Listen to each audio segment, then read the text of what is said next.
Welcome to another edition of Sharpe Takes and our look at public high schools, where we are now and where we want to be and how do we get there. I'm delighted today to have as a guest John Castle. John has been involved in education since he started school in a Holland school, two-room schoolhouse or something like that. Three at the time. Three at the time, Yeah. And has been involved in small rural education in the Northeast Kingdom and throughout the state. He's now part of a organization called the Rural Education Collaborative, supporting schools, rural schools in the state of Vermont. So welcome, John. It's great to have you here. David, thanks for having me. I appreciate it. It's good. So it's really timely that you're here today. Last night, there was a meeting in Middlebury about what to do with the Ripton Elementary School. Mm-hmm. I think they have in the neighborhood of 22 students. A chunk of them are graduating in May. Okay. They have incoming class of 3, and that's a problem. The school district wants a classroom size of 10, and if they can only manage 3 in a Sure. K1-2 or something like that arrangement, the district has said, we need to move those 3 students for their educational reasons, Mm-hmm. need to move them to a different school. So that's not unique, I don't think, in the state. We have Addison County in the Act 46 process. We heard a lot of testimony about how the demographic issues were facing really high schools, and high schools should be merging and closing mm-hmm. buildings. So we put protections in Act 46 designed to keep small rural schools open. Yep.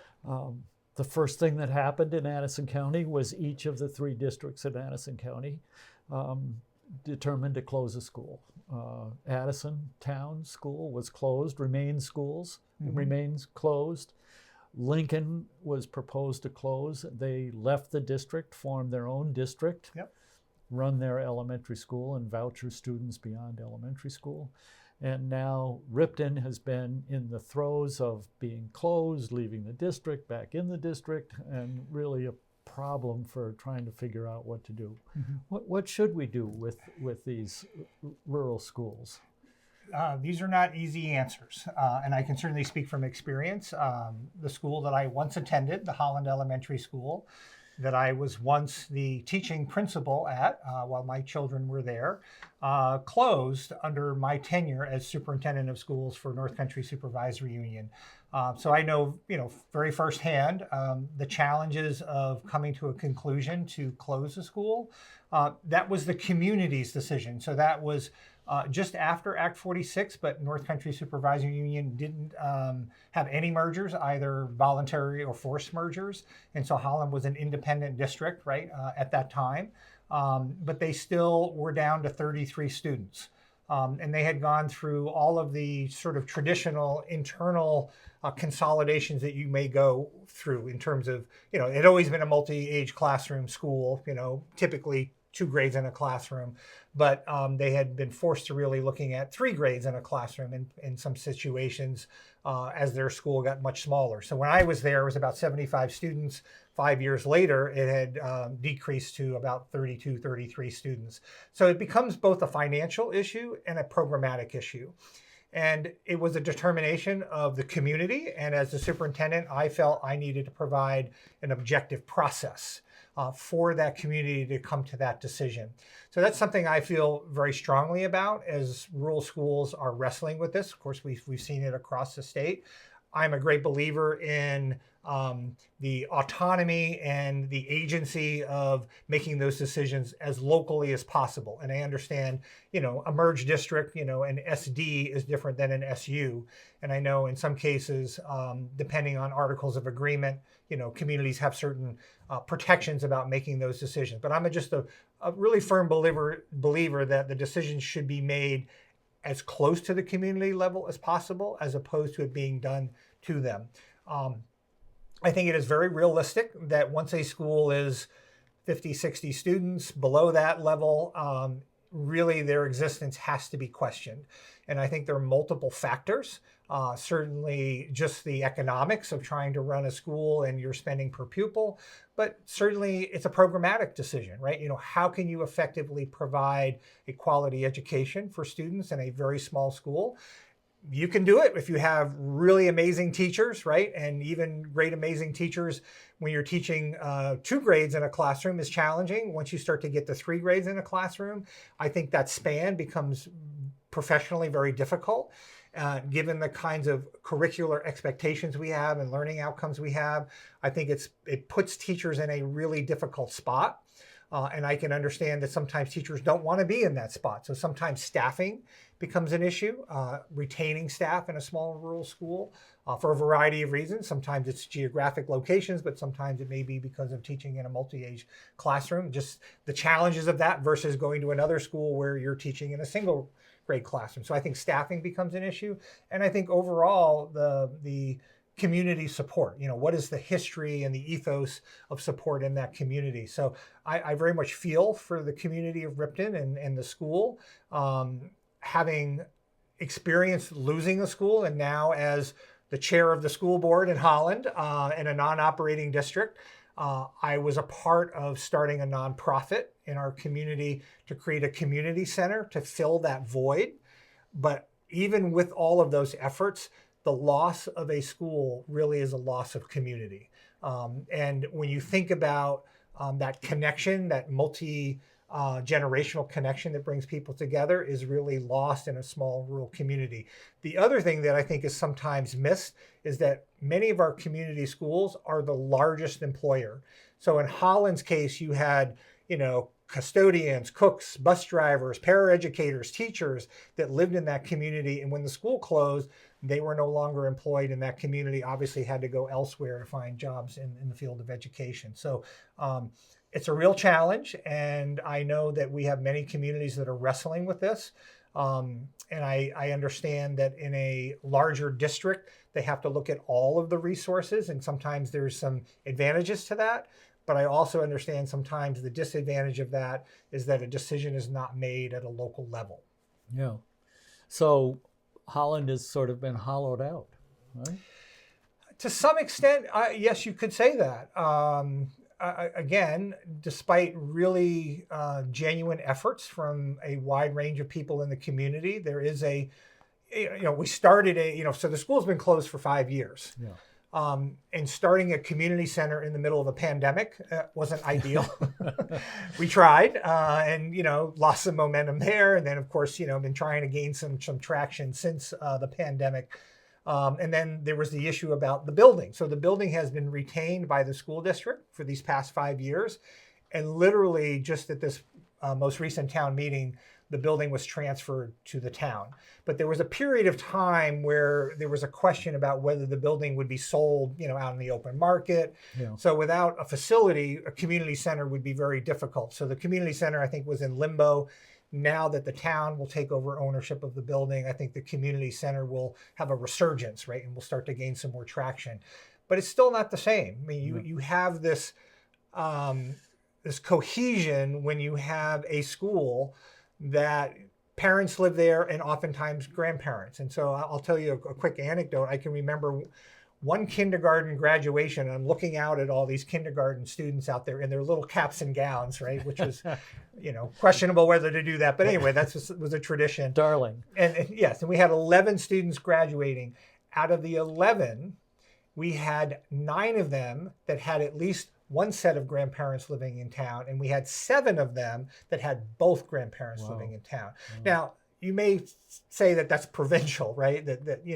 But that sense of community, right? That sense of cohesion when you have this multi-generational hub that brings people together for, senior dinners, Thanksgiving dinners in the fall, and holiday concerts, and different things like that happen.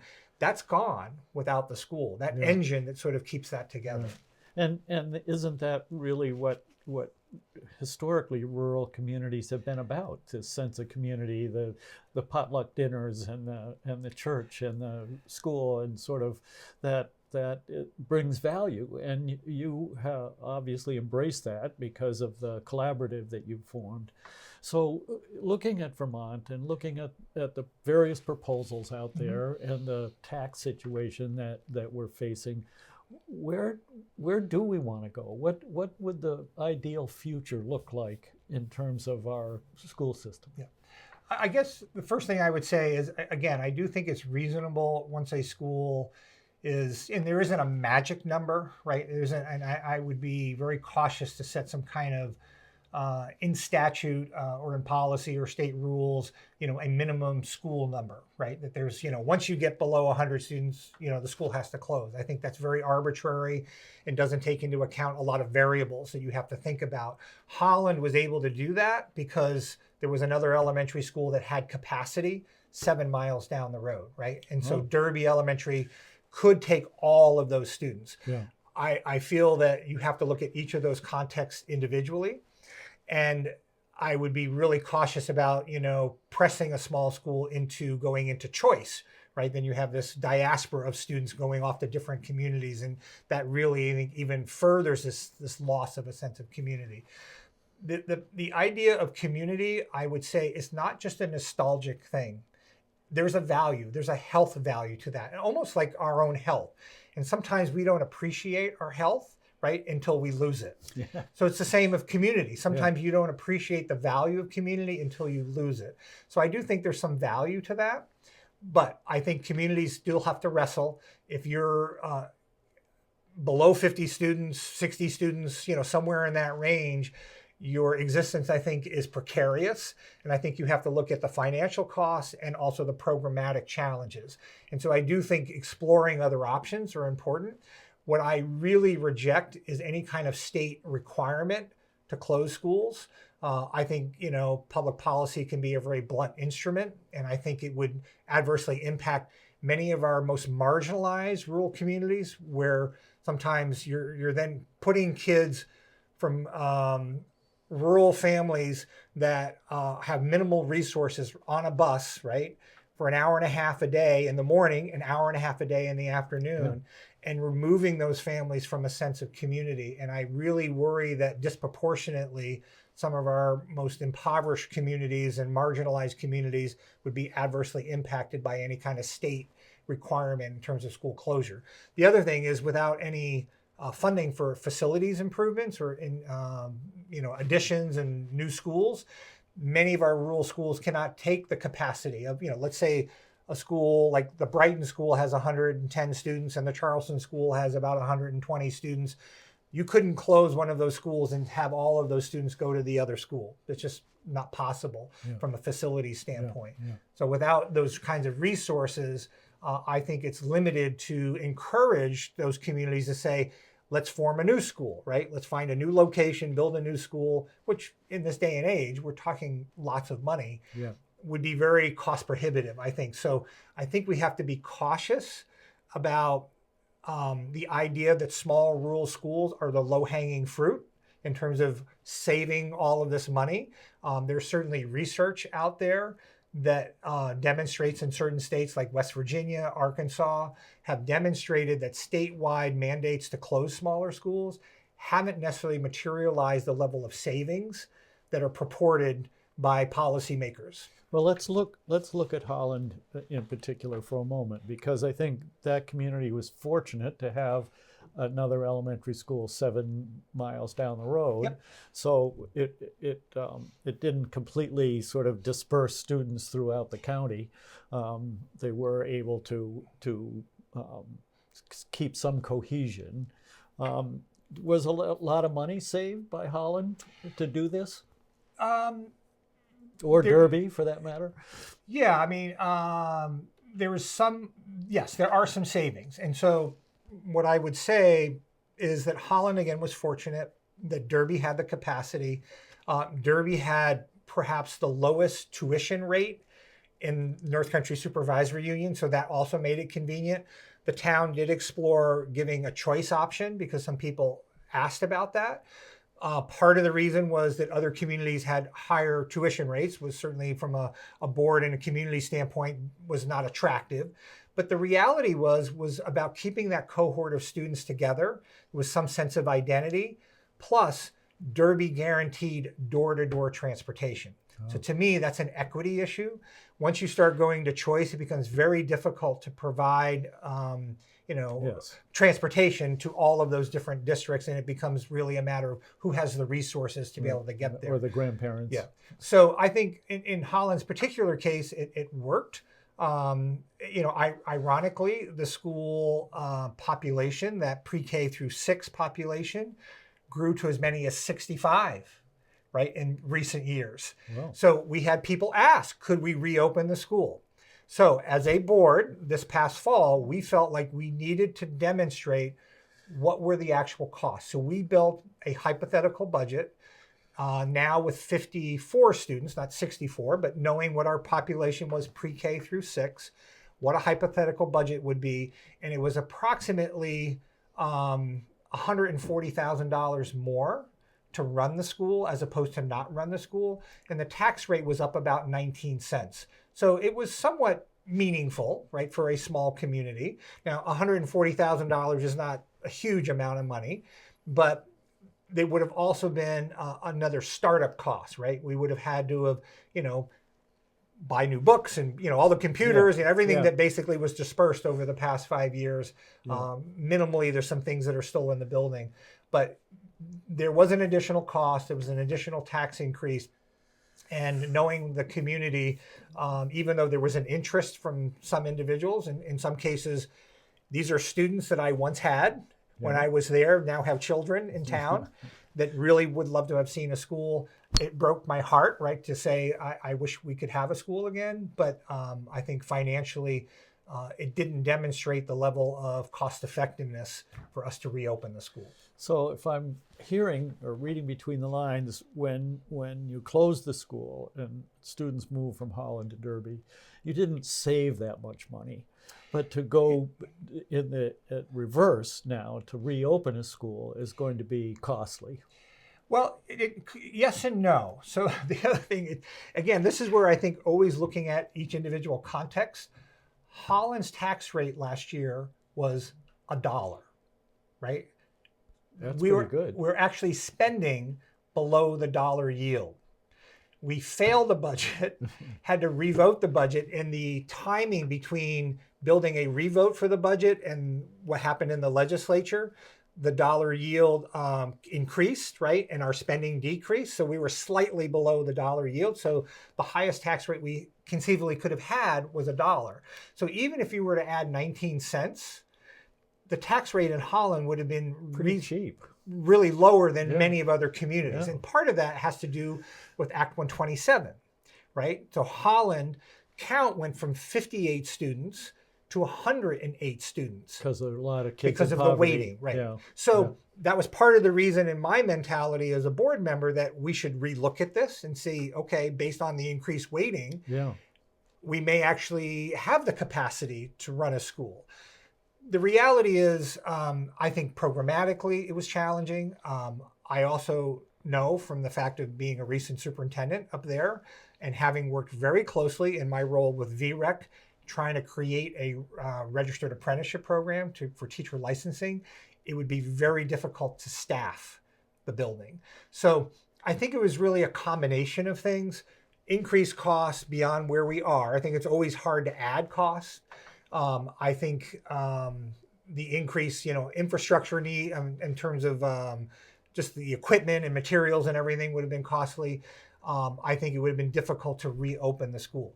But back to your original question, they saved money at the time primarily because we were using fund balance to pay down the tax rate. And what we were projecting for an increased tax rate, right? Our spending per pupil was going to be somewhere between $25,000 and $30,000 per student. And that becomes a programmatic question. You can only cut so much staff, right? We went from 2 buses to 1 bus, part-time principal being, when I was there 80%, went to 60%, went to 40%. So at some point, what you're providing for the cost becomes really questionable. Yeah. And our goal should be, how can we do education best for our children, which plays into what you're referring to as programmatic costs, I think. How do we deliver quality education to our children? And I actually, David, do believe that schools below 100 students can provide a quality education. It's challenging. You really need to have all your staff all stars, right? You know, when you think about a multi-age classroom and the impact a teacher has, and if you have a teacher that's, say, poor teacher for 2 years, that can have a real adverse impact. I'm not saying that, you know, happens universally, but you would want all of your teachers, you know, whereas if you have a larger school and you have 3 third grades and 3 fourth grades or 4 fourth grades, you know, we still want all of our teachers to be all stars, Yeah. but there's a little more ability to staff a building, right, with the challenges that, you know, we're facing as a state around teacher staffing, and I think we've seen in the country, to have a little bit of latitude there. Whereas I think in a small school, you can have amazing teachers doing wonderful things in multi-age classrooms, doing place-based learning and project-based learning, and really giving kids an outstanding education. It just becomes harder and harder, I think, the smaller you get. Yeah, and it does boil down to teachers,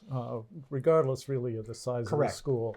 The teachers are the keystone to whether your kids are going to be successful or not. So finding good teachers and training good teachers is really critical to the success of our children. Absolutely. And I feel that's one of the things that's missing in the current debate around education funding and even school size, is that we really haven't made the level of investment in teacher workforce development as a state. We've had some little pockets, and again, VREC has been a part of collaborating with the Agency of Education and the Department of Labor. We've created a pilot registered apprenticeship program in the Northeast Kingdom. We're looking at other non-traditional pathways to create access into careers in education. And this is not unique to Vermont, right? This is, you know, other states have experienced for a variety of reasons, a sort of dynamic labor market after the pandemic, and other reasons that I think sometimes I worry about the success of public education, right? That sometimes there are forces out there that are rooting against public education, Absolutely. right? And that's, I think, a bigger issue that we also need to be promoting and celebrating the value of public education. But I think we need to invest more in onboarding and training new teachers, certainly teacher retention, you know, quality professional, ongoing professional development, and even teacher rejuvenation, right? How do we help teachers, you know, mid-career and late in their career still feel, you know, energized as a teacher? And I think those are things that I feel are missing in part of the discussion we're having right now. Yeah, I taught for 20 years. It was clearly the toughest job I had in my lifetime. It's not an easy job for teachers, and then you throw in things like the pandemic and school children behavior and the difficulty of having a good discipline system in the schools. I think you throw those things in, it makes being a teacher a really difficult job. Correct, and I also worry a little bit from a state perspective that if the administration is essentially discrediting or demonstrating the problems with our system, right? I think that demoralizes many of our teachers and our principals and other educators. And then if you start to defund, and right, then there's a perception that is there really an attempt to dismantle public education and increase more private schools and more private or independent schools? And I think that's, you know, certainly been surfaced in some of the discussion around the Scott administration's proposal. And I think that's genuinely a concern that I have. I certainly feel from a governance standpoint, we should be looking at opportunities for increased consolidation of governance when it makes sense. It's probably no surprise I was not a big fan of Act 46 back in the day. I remember your testimony, actually. Yes. I'm sure you probably do, and still believe that there is a value in supervisory unions, especially in our rural communities. And I understand that, you know, we're looking at governance consolidation as often a precursor to school consolidation. I do think there's, again, space and opportunities for communities to come together, to share resources, find an economy of scale, and become effective working in shared governance model. But again, I always will have some skepticism about state level mandates for those things because, again, there's enough research out there that demonstrates that they often purport higher savings and opportunities than really what happens. Yeah, it doesn't actually help that much. Yeah, and I know you had some misgivings about Act 46 after the fact. Yeah, well, I thought Addison County was the perfect poster child for Act 46, and the first thing that seems like to me, the first thing that happened was closing elementary schools, and I thought that was unfortunate when the demographic problems, from my perspective, was more at the high school level.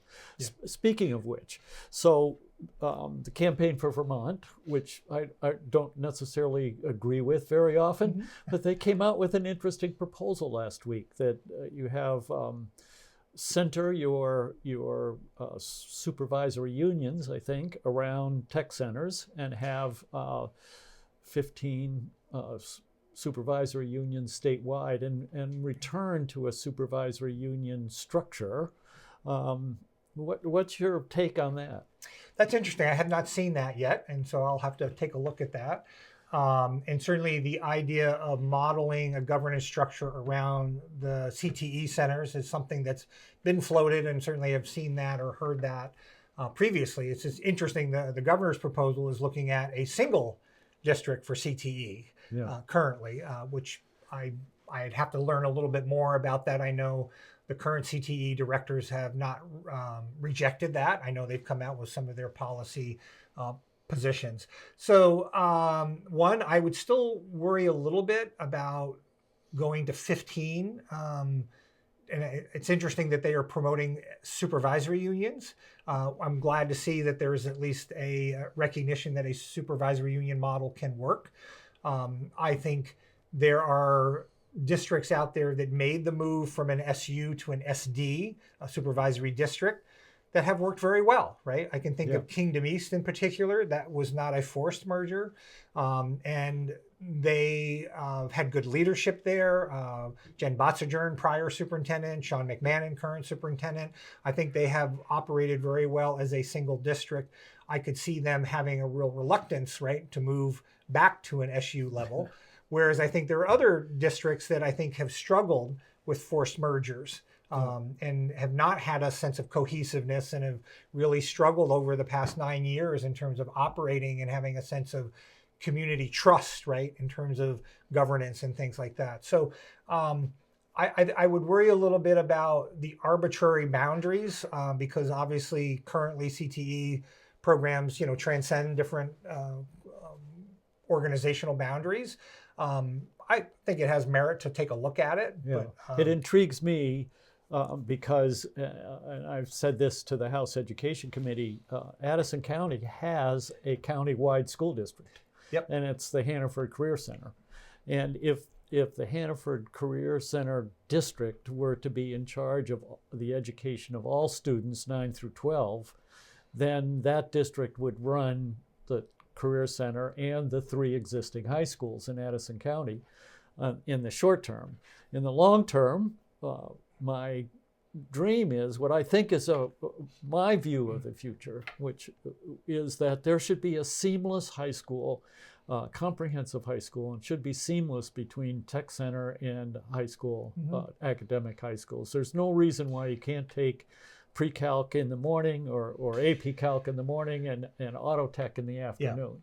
And we need a lot more training in needs in our communities, electricians, plumbers, healthcare workers maybe in particular, and construction people. It's hard to find these people now.